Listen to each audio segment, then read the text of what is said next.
China's pensions will be exhausted at some critical point. It has to do with the peculiar policy of the Chinese Communist Party, that is, the family planning policy that has been in place for more than 40 years. It has resulted in the simultaneous arrival of an aging population and low birth rate. As a result, the pension depletion happens at an accelerated pace. Many countries around the world are facing the huge challenge of an aging population. The increasing authoritarian Chinese Communist government is at its wit's end in the face of these challenges. Recently, people in Shanghai and Shenzhen have discovered that their personal pensions have plummeted after they joined the so-called nationally coordinated pension program. First-tier cities such as Shanghai and Shenzhen have previously had generally high pensions. The Chinese government is now pushing for the so-called national coordination of pensions, which will significantly reduce the gap between the pensions of these developed cities and those of other regions. A Shanghai resident who disclosed his Social Security account had a pension of 9,832 yuan before and 5,404 after joining the new program, while another resident showed a pension of 3,674 before and 2,274 yuan after. Now the situation has spread to Shenzhen and Guangzhou as well, and many people are on edge. According to the official announcement, Shenzhen's social insurance information system was shut down from midnight on April 24th to 9 a.m. on May 8, 2023. It was shut down to complete the switch to the centralized system of Guangdong Province while connecting to the National Integrated Information System for Enterprise Employees' Pension Insurance. Affected by this, the Social Insurance Information System of Guangdong Province was also shut down from May 1st to 7th. After the Shenzhen Social Insurance Information System resumed operation on May 8th, many Shenzhen residents were surprised to find that their social insurance account balances had decreased significantly. One resident said that he had a balance of 310,000 yuan in April, but only 190,000 yuan remained after switching to the new system. It was a reduction of more than one-third in the balance, and widespread complaints can be seen on China's social media. The explanation given by Shenzhen's Social Security is that the amount shown in the previous system is the principal paid by individuals and employers plus interest. The amount shown in the current system only shows the principal. That is to say, the new system excludes all the interest from these years from the personal account, but there is no official explanation as to why the interest is removed. Regardless of whether it is Shenzhen or Shanghai, the official answer remains the same. That is, pensions are coordinated across the country, and the new system will have no impact on the pension calculation and distribution method. There will be no change. But here comes the question. Since it has no impact, why bother with a national coordinated pension plan? Chinese residents have soon discovered that pensions were coordinated at the county level, later at the municipal level, at the provincial level, and now at the national level. People suddenly understand that because the collapse of the social security system continued to expand, first at the county level and then at the provincial level, as a result, the scope of coordination is expanding as well. In some provinces, the pension deficit is too large to make ends meet and needs support from wealthy areas. According to Chinese media, based on calculations on 2020 budgets, only 7 provinces were revenue contributors, 3 provinces were on par, and the remaining 22 provinces in Xinjiang were revenue beneficiaries. In other words, all 22 provinces relied on the support of 7 provinces and cities to pay out their pension payments. Shanghai and Shenzhen are both affluent regions. The officials said that pension payments in these regions wouldn't be affected. The question becomes, how long can they hold on to their pension surpluses before they are emptied by other regions? It's not just affluent cities in mainland China that are made to make up the pension shortfall. Hong Kong is also on the radar of the Red regime. Since Beijing imposed a comprehensive national security law on Hong Kong in 2020, there has been a massive exodus of Hong Kong residents. These people have suffered huge financial losses. Many have had their pension savings withheld. The Chinese Foreign Ministry announced in January 2021 that China would no longer recognize the use of the British National Overseas Passport (BNO) as an identification document. This move directly resulted in Hongkongers who moved to the UK on a BNO visa being unable to withdraw their retirement savings. A 47-year-old Hong Konger who escaped Hong Kong in 2021 told Al Jazeera that he was denied access to his retirement savings of about US $100,000. Hong Kong Watch, a UK-based advocacy group, estimated in May 2023 that more than US $2.8 billion had been withheld from the retirement savings of Hongkongers who moved to the UK. Of this amount, HSBC, headquartered in the UK, has denied Hongkongers more than £600 million in retirement savings withdrawals. Currently, about 150,000 Hong Kong people have immigrated to the UK through B&O visas. They can only withdraw their retirement savings after they become British citizens or turn 65. Given the flip-flop policies of the CCP, it's a question whether this money can be retrieved in the future. The Communist Party's SID cuts to Hong Kong, Shenzhen, Guangzhou, Shanghai, and other cities and shows that the Chinese government is in financial distress and its pensions are in dire straits, so it can only cope by tearing down the East Wall to make up for the West Wall. For ordinary Chinese residents, they too are noticing more irregularities. Here is a case of a resident in northeast China who, as required, deposited his share of the pension into a bank. Strangely enough, 4 months later, the money wasn't transferred from the bank's account by the Social Security Bureau, which has now demanded a back payment of over 9,000 yuan, including a hefty late charge. Yet, the bank refused to prove that the resident had made the payment on time. You are the bank. You have to tell me which link has gone wrong. Where do I go and who can help me with this? I was asked to deposit it in the bank, which was supposed to be deducted. It's the problem with the province. You say there is a problem with the provincial level units. Show me the paperwork of the provincial government. What are those rules? We don't have them here.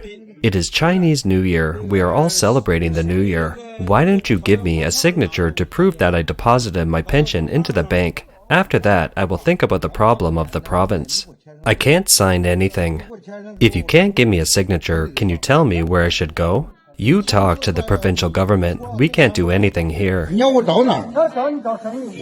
The bank staff used all kinds of excuses, but the most likely outcome is that the resident would still have to pay a hefty late charge to the Social Security Bureau. That is to say, in the context of fiscal deficit, late payment has become a convenient way to fill the hole.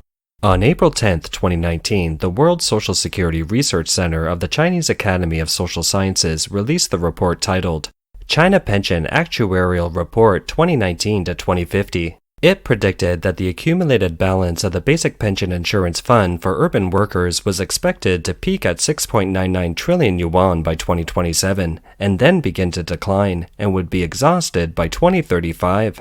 The headline of the Chinese media report on this is that China is expected to have a pension shortfall of 8 trillion to 10 trillion yuan, or 1.12 to 1.4 trillion US dollars. In addition, according to the report, the accumulated balance of individual accounts was supposed to be about 10 trillion yuan, but in 2021, the pension balance for enterprise workers was only over 5 trillion yuan, and the balance of the urban and rural resident was only over 1 trillion yuan.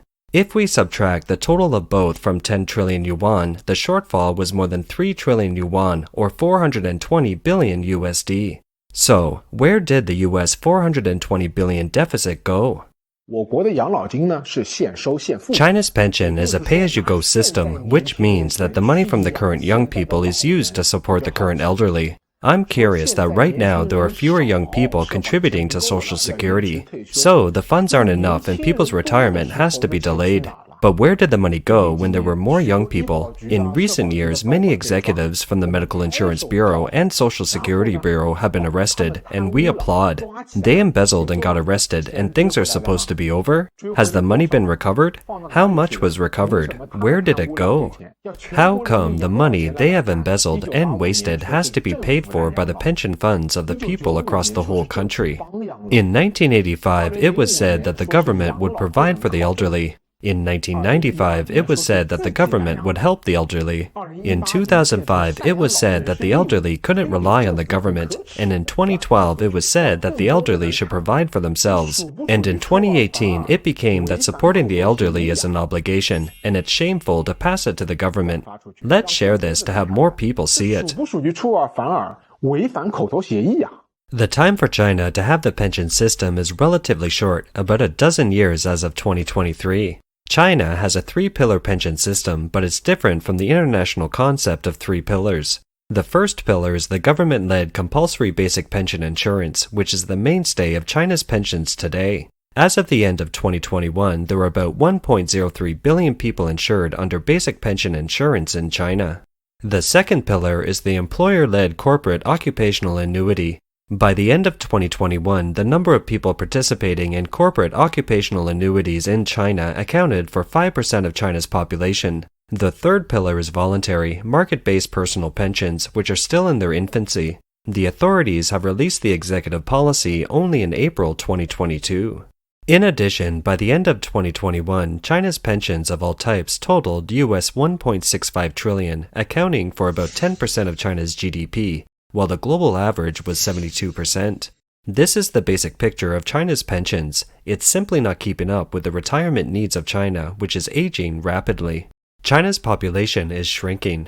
The Chinese Bureau of Statistics claims that the population in the year 2022 was 850,000 less than in 2021. This is the first time since 1961 that the CCP has admitted to a population decline. China, the red state where economic planning is the mainstay, originally needed to rely on accurate population figures to formulate major economic policies. But the demographic problem with Chinese characteristics has resulted in corrupt government officials at all levels having to falsify data. The real situation is expected to be much worse. At present, data that can be used as a reference is that in June 2022, someone sold information on an online forum. It claimed to be from the Shanghai Public Security Database, which included information on 1 billion Chinese residents and billions of case records. Some samples of the information was released as well. After analyzing the sample, Yifu Xian, a demographer expert currently living in the US, believes that the sample conforms to statistical laws indicating that the data is credible. He believes that China's population is likely to have fallen below 1 billion. Now that China is aging, more people are collecting money and less people are paying, creating an enormous pressure for the Chinese government. In 2016, the CCP implemented a comprehensive two-child policy. In 2021, it announced the introduction of a three-child policy, but these measures have failed to increase the fertility rate. Adding fuel to the fire of China's pension crisis is the unfairness in the distribution of pensions and the confrontation between the government and the masses. The first pillar of basic pension insurance is artificially divided by the Communist Party into two major parts for urban and rural residents with disparate treatment. In the basic pension insurance for urban workers, there is another distinction made between government and government-related institutional employees and corporate workers, and the actual treatment of the two is again extremely different. There is virtually nothing the Communist Party can do to solve the pension problem. Demographic changes have forced the CCP to change its social benefits policy. For example, Beijing has already admitted the need to raise the official retirement age by at least 10 years. But it hasn't done so. Why? Because it would rock the foundations of the CCP regime. There are large urban middle-class interests in the pension system, including retired government officials, party cadres, and their families. These are the people the CCP doesn't want to offend, and is an important basis for supporting the CCP. They are different from other groups that the CCP suppressed in the past. At present, benefit cuts aimed at the middle class and even spreading to the upper class are likely to detonate large-scale conflicts. Our channel previously reported that in February 2023, tens of thousands of elderly people in Wuhan and Dalian gathered to protest the shrinking of medical insurance. Some people chanted the slogan, "Down with the government," which was dubbed "Grey Hair Revolution" by some overseas Chinese media. Check out the link below the video if you're interested. Perhaps such scenarios will become the norm in the next few years. Then, what the CCP officials can do is to transfer the crisis to the rural population who are at the bottom of the social strata. According to official Chinese figures, China's elderly population is disproportionately concentrated in the countryside. In 2020, 17.7% of rural residents were aged 65 and over, compared with 11.1% in urban areas. Rural residents receive about US $26 a month in pensions, compared with about US $506 for urban residents. For China's rural elderly, the current trend is becoming increasingly hopeless. China's rapidly aging migrant workers would need to care for themselves and their aging parents in the countryside, with very limited support from siblings and the government. How long would it take you to earn 10,000 RMB or US 1400 a year? Oh, I can't even earn that amount in 5 years. How much is your pension a year? More than 1,600 yuan a year or US $225. Is that enough? How can it be enough? I dare not buy medicine when I'm sick. So, you can still keep healthy in general?